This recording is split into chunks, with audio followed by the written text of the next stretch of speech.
नमस्कार दोस्तों, स्वागत है आपका हमारे YouTube चैनल हानी वॉइस में। चलते हैं एक नई कहानी पर। मेरे माँ बाबा मुझे मारकर बहुत दूर फेंक आए और मुझसे कहते थे कि तुमने हमारी इज्जत मिट्टी में मिला दी है। मैं नहीं जानती थी कि मैंने ऐसा कौन सा काम किया है जो उनकी इज्जत मिट्टी में मिल गई थी। मैं तो बस एक अपाहिज लड़की थी जिसे दुनिया भर का कोई होश नहीं था। मेरे माँ बाबा ने मुझे जहर दे दिया था। उनकी नज़रों में मैं मर चुकी थी, मगर किसी शरीफ आदमी की मुझ पर नज़र पड़ गई। उसने मेरी जान बचाई और फिर वो मुझे अपने घर ले गया। कुछ वक्त बाद जब मैं 17 साल की हुई तो उसने मुझसे शादी कर ली। मैं उसके साथ बहुत खुश थी। एक दिन मेरी नौकरानी रोते हुए मुझसे कहने लगी, दीदी मुझसे जुल्म देखा नहीं जाता। जब मैंने उससे पूछा कि कौन सा जुल्म था, वो बोली, आज रात आप अपने बिस्तर की चादर उठाकर खुद देख लीजिएगा, आपको सब पता चल जाएगा कि साहब जी आप पर इतने मेहरबान क्यों है। रात को पति के सोने के बाद मैंने जैसे ही अपने बिस्तर की चादर हटाई तो मेरे सर पर आसमान गिर पड़ा। ऐसा लगता था कि अभी मेरी जान निकल जाएगी, क्योंकि वहाँ तो मेरा नाम समन है। मेरे बाबा प्राइवेट कंपनी में जॉब करते थे।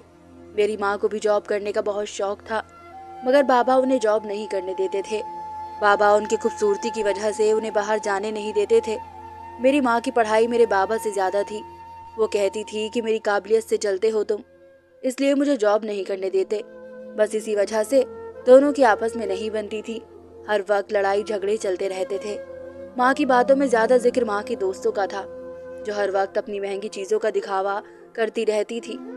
माँ के अंदर भी ख्वाहिश पैदा होती थी कि वो भी ऐसी चीज़ इस्तेमाल करे। उन्हें अपनी गरीबी बहुत बुरी लगती थी। हालांकि हमारे घर किसी चीज़ की कमी नहीं थी। बस बाबा इतना कमा लेते थे कि जिससे घर का खर्चा बहुत अच्छे से चल सकता था।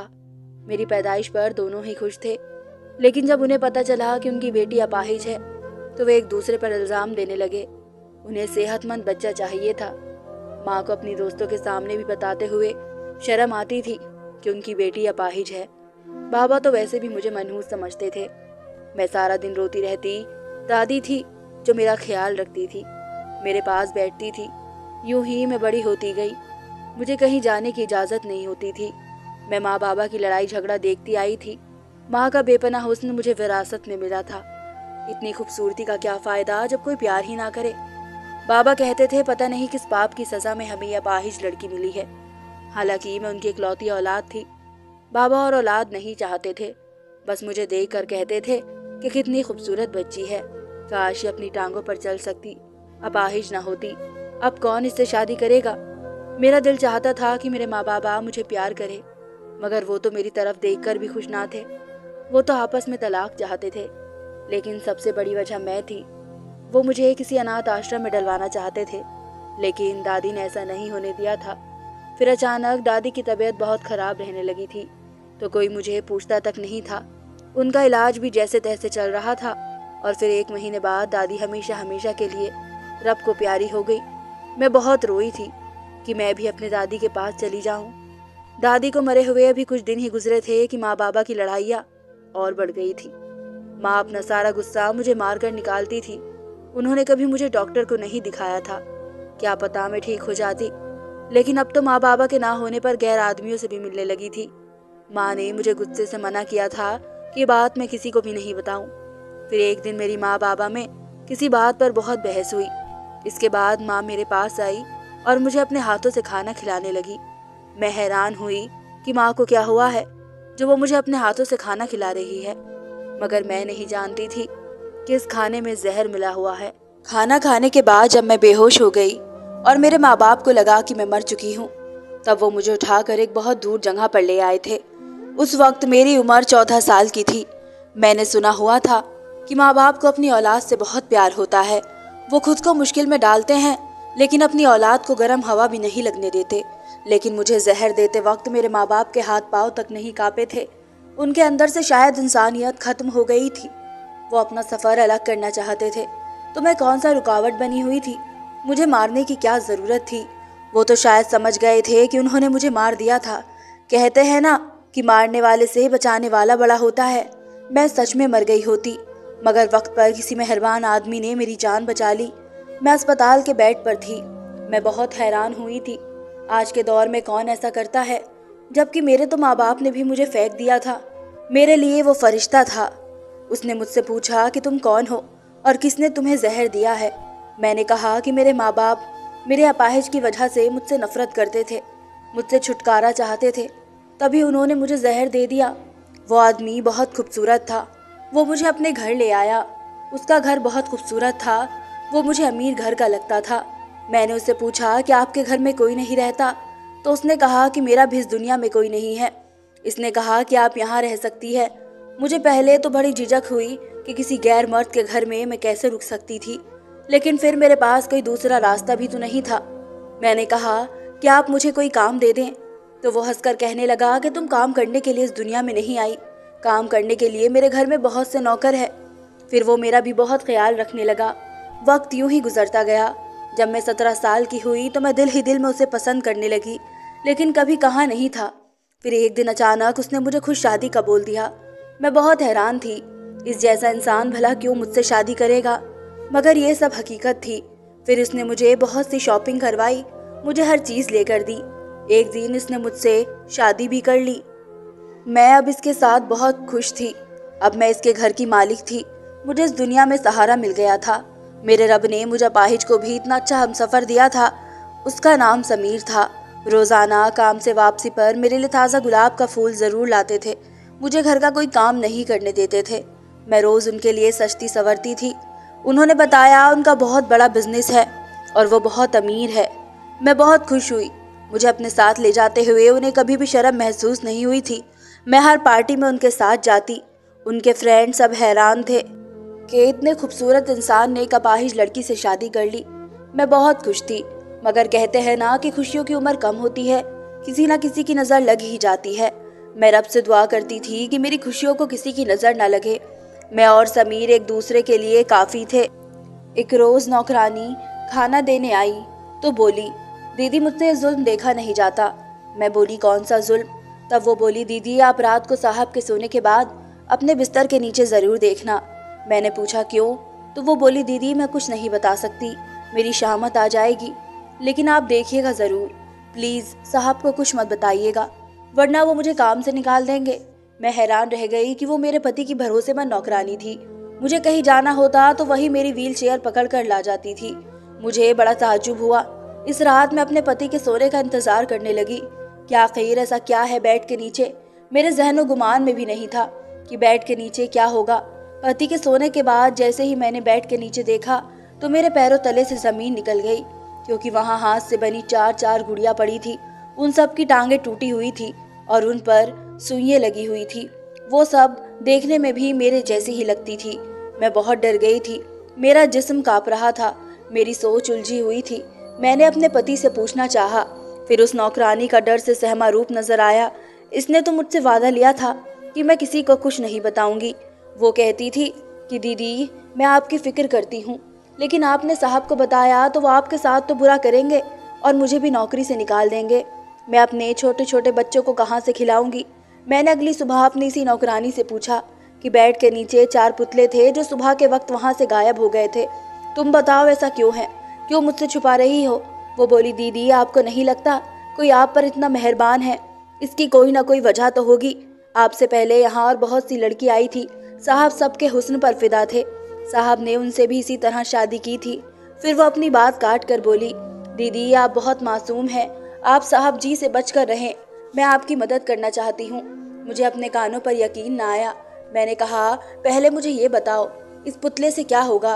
वो बोली, दीदी पहले मैडम साहिबा के बेड के नीचे भी ऐसे ही साहब ने पुतले रखे थे, मैंने खुद देखा था। फिर कुछ दिन बाद वो दीदी मर गई थी। साहब ने कहा कि किसी को नहीं बताना। नौकरानी की बात सुनकर मुझे अजीब परेशानी ने घेर लिया था। मैंने इससे मशवरा मांगा, तुम ही बताओ मुझे क्या करना चाहिए? वो बोली, दीदी आपको यहाँ से अपनी जान बचा कर भाग जाना चाहिए। वो बोली, पास ये एक NGO है, वहाँ पर अनाथ और बेसहारा लड़कियों को रखा जाता है, आप वहाँ चली जाएं। यहाँ पर तो आप बेमौत मारी जाएगी। मैं वो पुतले देखकर और नौकरानी की बात सुनकर बहुत डर गई थी। मेरा दिल ये मानने से इनकार कर रहा था। मेरे पति तो मेरा इतना ख्याल रखते थे, मेरे इलाज के लिए फिक्र करते थे। उसने कहा था कि मैंने डॉक्टर से बात कर ली है, तुम्हारा इलाज भी हो जाएगा। कोई मुझे इतना चाहता हो और फिर वो ये सब कैसे कर सकता है? मुझे समझ ना आया कि मैं किसका यकीन करूं और किसका ना करूं। वो नौकरानी एक और नौकरानी को लेकर आई, उसने भी वही कहानी सुनाई। अब तो मैं सच में डर गई थी और इसी दिन घर से भाग गई। मैं घर जा रही थी कि मेरी माँ ने मुझे देख लिया और गाड़ी रोककर मेरे पास आ गई। वो मुझे जिंदा देखकर रोने लगी। मैं माँ को देखकर डर गई थी कि कहीं घर जाकर फिर से वो मुझे जहर न दे दे, मगर मैं भाग भी नहीं सकती थी। मेरी आंखों में डर देखकर वो बहुत शर्मिंदा हुई। वो मुझे कहने लगी, बेटी मुझे माफ कर दो, मैंने तुम्हारे साथ जो कुछ भी किया बहुत गलत किया था। मैं समझी तुम मर गई हो, मगर तुम तो जिंदा हो। वो मेरे करीब आने लगी। मुझे उन पर गुस्सा आया। मैंने कहा कि खबरदार आपने मेरे पास आने की कोशिश भी की तो मैं आपको कभी माफ नहीं करूंगी। वो मेरे पाँव में पड़ गई, बोली कि मुझे माफ कर दो। इस दिन तुम्हें मारना मेरा फैसला नहीं था, बल्कि फैसला तुम्हारे बाबा का था। मैं बहुत मजबूर थी, मगर अब तुम मेरे साथ रहोगे, तुम्हारे बाबा मुझसे अलग हो गए हैं। मैंने कहा कि मैं कैसे यकीन कर लूं कि आप घर जाकर मुझे मारेंगी नहीं, मेरे साथ बुरा बर्ताव नहीं करेंगी। वो रोने लगी और कहने लगी, मेरी बच्ची मेरा यकीन करो, मेरी तड़पती हुई ममता को सुकून आ जाएगा, मुझे एक मौका दो। मेरा दिल भी भर आया। मैंने उनके गले लगकर खूब आंसू बहाए। वो मुझे अपने घर ले आई। मैंने पूछा, बाबा और आपकी तलाक क्यों हुई? माँ बोली, तुम्हारे बाबा मेरे साथ रहना नहीं चाहते थे। उन्होंने धमकी दी थी अगर मैंने तुम्हें मारने में उनका साथ नहीं दिया तो वो हम दोनों को ही मार देंगे। इसलिए मैंने इस डर से उनका साथ दिया था। मुझे इस कदर कमजोर नहीं होना चाहिए था। फिर एक दिन तुम्हारे बाबा दूसरी शादी करके घर आ गए। तुम्हारे मामा ने कोई एतराज नहीं किया। सबने यही कहा कि मर्द दूसरी शादी कर सकते हैं, तुम इसके साथ रहो। मैं कहती थी कि मैं इस इंसान के साथ नहीं रहना चाहती। मैं सारी सारी रात रोती रहती थी, यही सोचती रहती थी कि मैं कैसी माँ हूँ जिसने अपनी बेटी को ही जहर दे दिया था। मुझे एक पल के लिए सुकून नहीं मिलता था। तुम्हारे बाबा के साथ मैं रहना नहीं चाहती थी। मैं पहले दौलत के लालच में थी। मुझे तुम्हारे बाबा का एक दोस्त पसंद था, लेकिन फिर मैं समझ गई कि कोई मर्द भरोसे के काबिल नहीं होता। मेरी तलाक के बाद वो भी मुझसे शादी करने के लिए राजी नहीं था। मैंने नौकरी की तलाश शुरू कर दी। फिर मुझे नौकरी भी मिल गई थी। जब मैंने नौकरी करना शुरू कर दी तभी मुझे एहसास हो गया कि मैंने क्या किया है।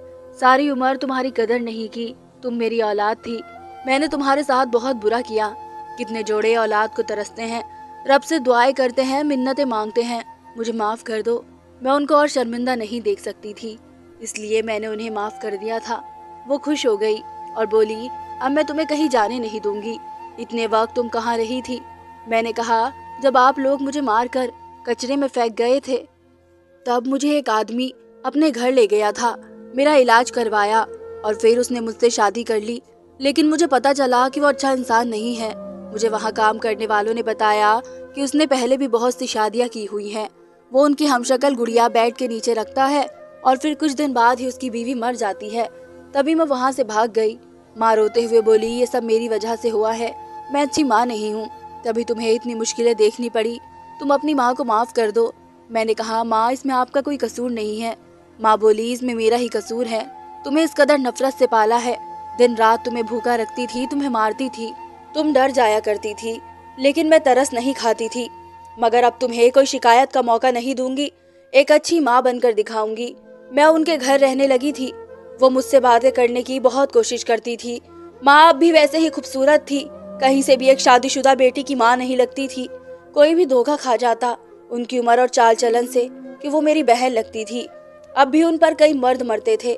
माँ ने बताया कि वो जहाँ जॉब करती है, ये घर उन्हें इसी कंपनी की तरफ से मिला है। ऑफिस की तरफ से गाड़ी भी मिली थी। वो किसी बड़े पोस्ट पर जॉब करती है। मुझे कहा कि मैं जल्द तुम्हें तुम्हारे पति से तलाक दिलवा दूंगी।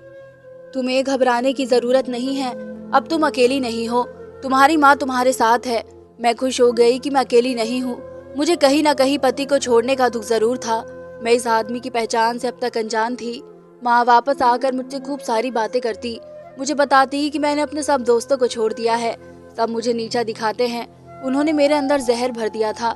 मैंने कहा कि इंसान गलतियों से ही सीखता है और वो चुप हो गई। मुझे यहाँ रहते महीना हो गया था। एक दिन मैं रात को प्यास की वजह से उठी, किचन में जाने लगी, लेकिन मुझे माँ के कमरे से आवाज आ रही थी। मुझे ताज्जुब हुआ कि सुनूं तो वो क्या बातें कर रही हैं। रात के इस वक्त माँ के कमरे में कौन हो सकता है? माँ ने तो कहा था कि उन्होंने सबसे रिश्ता तोड़ दिया है। मैं जैसे ही सुनने लगी तो अंदर से किसी आदमी की आवाज आ रही थी। माँ को वो आदमी कह रहा था, तुम जल्दी अपनी बेटी को तलाक दिलवाओ वरना तुम्हें मैं नौकरी से निकाल दूंगा। वो माँ का बॉस था, लेकिन रात के इस वक्त, वो भी माँ के कमरे में, मुझे ये सब ठीक न लगा। फिर वो कहने लगा, तुम जो मुझसे शादी करने के ख्वाब देख रही हो, तुम्हारे ख्वाब तभी पूरे होंगे जब तुम मेरा काम करोगी। अगर मैंने तुमसे अपना घर और गाड़ी ले ली तो तुम सड़क पर आ जाओगी। तुम अभी तक अपनी बेटी को तलाक नहीं दिलवा सकी। मैंने इतना कुछ किया, तुम्हारी बेटी की नौकरानी को पैसे दिए, इसको घर से निकाला, तुम्हारी बेटी के दिल में शक पैदा किया, झूठे पुतले बनाकर रखे। यह पाहिज लड़की मेरे बेटे की जिंदगी में नहीं होनी चाहिए। मैं हैरान थी, ये मेरी ही बात हो रही थी। यकीनन ये आदमी मेरे पति के बाबा थे। मेरी माँ बोली, जैसे तुम बोलोगे वैसा ही होगा, अब तुम्हें शिकायत का मौका नहीं मिलेगा। मैंने बेटी के दिल में जगह बना ली है, वो बहुत भोली भाली है, मैं इससे साइन करवा लूंगी। अब मुझे सारी बात समझ आ गई थी। मुझे अपनी कम अकल पर गुस्सा आया कि मैंने इतनी मोहब्बत करने वाले पति पर भरोसा नहीं किया। मैं कितनी आसानी से उनके जाल में फंस गई थी। जो माँ बेटी को जहर दे सकती है, वो अचानक इतनी अच्छी कैसे हो गई? ये सोची समझी चाल थी। वो नौकरानियां भी मिली हुई थी। मैं उनकी बातों में आ गई। उन्होंने ही वो 4 गुड़िया मेरी हमशक्ल रखी होगी और लड़कियों की कहानी भी मनगढ़ंत थी। मुझे एकदम घुटन का एहसास हो गया। मैं यहाँ से निकलना चाहती थी। अगले दिन माँ ऑफिस गई तो उनकी नौकरानी मुझ पर नजर रखने के लिए आ गई। मैंने उससे कहा, मेरी मदद करो, मैं तुम्हें मुंह मांगी रकम दूंगी, मुझे मेरे पति के घर ले चलो। मेरी माँ बहुत जालिम है। मेरी माँ बिल्कुल भी नहीं बदली थी। इसने वो मेरे सामने अच्छा बनने का नाटक किया था। मैंने कहा कि वो मुझे तलाक दिलवाना चाहती हैं, मेरा घर बर्बाद करना चाहती हैं। ये काम होने के बाद इस अमीर आदमी से शादी करके वो मुझे छोड़कर चली जाएंगी। तुम मेरी मदद करो। इसे भी शायद मुझ पर तरस आ गया था, इसे पैसों की जरूरत भी थी, तो वो मान गई। मैं गाड़ी कर वहां से सीधा पति के पास आ गई। वो खूबसूरत आदमी मेरी याद में आधा हो गया था। मुझे देखकर हैरान हुआ और बोला कि तुम किधर चली गई थी बिना बताए? मैंने तुम्हें कहाँ कहाँ नहीं ढूंढा। ऐसी कौन सी गलती हो गई थी जो तुम मुझे छोड़कर चली गई? मैंने कहा, मुझे माफ कर दो। तुम्हारी नौकरानी ने मुझे कहा था तुम लड़कियों का इस्तेमाल करते हो और फिर उनको मार देते हो। उसने मेरे हमशक्ल पुतले भी मुझे दिखाए थे। जब मैंने इस नौकरानी को ढूंढा तो वो पूरे घर में नहीं थी। मेरे पति तो उन सबसे अनजान थे। जब मैं घर छोड़कर गई तो इस नौकरानी ने ही मेरे पति को बताया कि मैं अपने माँ बाप के पास चली गई हूँ। इसने मेरे पति से कहा था कि मैं वापस नहीं आऊंगी। मैंने कहा कि मैं डर गई थी, मुझे माफ कर दो। मैंने तुम्हारा भरोसा नहीं किया। गलत इंसान पर भरोसा करके हमेशा इंसान नुकसान ही उठाता है। जिस लड़की के माँ बाप ने उसे इस्तेमाल करके अपने मतलब के लिए फेंक दिया हो, वो लड़की ऐसी ही बन जाती है। मैंने कहा, मेरी माँ और तुम्हारे बाबा ने हमें अलग करने का इरादा किया था। दोनों मिले हुए हैं। तुम्हारे बाबा मुझ जैसी अपाहिज लड़की को अपनी बहू स्वीकार नहीं करना चाहते। उन्हें तुम्हारे साथ चलने वाली लड़की खूबसूरत चाहिए, जिसमें कोई नुक्स ना हो। वो मेरी माँ से इसी शर्त पर शादी करना चाहते हैं कि पहले वो मेरी तलाक करवाएंगी। मेरे पति सारी हकीकत जानकर हैरान रह गए। वे बोले, मेरे बाबा अच्छे आदमी नहीं है, इसलिए मैं उनसे अलग रहता हूँ। उन्हें याशियों की आदत है। हर खूबसूरत लड़की को वो शादी के ख्वाब दिखाते हैं। अपने पैसों से इस लड़की को भी अय्याशी करवाते हैं और जब अपना मकसद पूरा हो जाए तो उसे छोड़ देते हैं। इसका मतलब वो माँ को भी सिर्फ अपने मकसद के लिए इस्तेमाल कर रहे हैं। वो उनसे शादी नहीं करेंगे। मेरे पति ने कहा, मैं तुम्हें कभी भी नहीं छोड़ूंगा। मैंने इस नौकरानी को काम से निकाल दिया था। मेरे पति ने फिर से मेरा हाथ थाम लिया था। वो मुझसे बहुत मोहब्बत करते थे। ऐसे लोग जो दौलत के लालच में आकर आपका घर बर्बाद कर दे, उन पर कभी भरोसा नहीं करना चाहिए। मेरी माँ को भी सब असलियत का पता चल गया था। वो भी मेरे पति के घर आई। उन्हें फिक्र थी कि अगर मैंने सुलह कर ली तो कहीं उनके हाथ में आई दौलत वापस न चली जाए। हकीकत में वो किसी को प्यार ही नहीं करती थी। वो मेरे पास आकर मुझसे कहने लगी, तुम मेरी बेटी हो, चलो मेरे साथ, मैं तुम्हें इस आदमी से तलाक दिलवाऊंगी। मैंने कहा, आपका असली चेहरा मैं देख चुकी हूँ, अब मैं अपने पति के साथ रहूंगी। मैं बेवकूफ थी जो आप पर भरोसा किया। मुझे समझ जाना चाहिए था कि आप भरोसे के काबिल नहीं हैं। वो बोली, क्या बोल रही हो बेटी, मैं तुम्हारा इलाज करवाना चाहती हूँ, तुमने मुझे माफ कर दिया है। मैंने कहा कि मैंने आपकी इस रात सारी बातें सुन ली थी। अगर अब आपने मेरे साथ कोई जबरदस्ती की तो मैं आपको पुलिस के हवाले कर दूंगी। पुलिस का नाम सुनकर वो घबरा गई। मैंने कहा कि आप इस काबिल नहीं हैं कि आपको माफ किया जाए। मैंने उन्हें जान से मार देने के जुर्म में और जहर देकर मारने की कोशिश में गिरफ्तार करवा दिया था। पुलिस उन्हें गिरफ्तार करके ले गई थी। मैं कभी भी ऐसा ना करती, लेकिन मुझे पता था कि उन्होंने मेरी जिंदगी में सुकून कभी नहीं रहने दिया था। लेकिन अब सब कुछ ठीक हो गया था। मेरे पति ने मुझे बताया कि मैंने तुम्हें बहुत जगह ढूंढा, मगर तुम मुझे कहीं ना मिली। तुम काश मुझ पर यकीन कर लेती। तुम्हारी माँ और मेरे बाबा दोनों ही गलत इंसान थे। मैं उन रिश्तों से निकल आया हूँ। इस दुनिया में अकेली तुम हो जो मेरी हो। मुझे शर्मिंदगी हुई। मेरा पति मुझे इतना प्यार करता था, फिर भी मैंने इसका भरोसा ना किया। मेरी माफ़ी मांगने पर उन्होंने मुझे माफ़ कर दिया। अब हम खुशी खुशी रह रहे थे। मेरे पति मुझे इलाज के लिए दूसरे मुल्क ले गए थे। डॉक्टर ने ऑपरेशन का बताया था कि इसके बाद ये चल फिर सकती हैं। मेरे पति मेरा इतना ख्याल रखते थे कि मैं रब का जितना धन्यवाद करती उतना कम था। ऑपरेशन के बाद मैं बिल्कुल ठीक हो गई थी, अपने पाँव पर चलने लगी थी। मैं अपने आप को बहुत खुशकिस्मत मानती थी कि मुझे इतना चाहने वाला पति मिला था। धन्यवाद दोस्तों।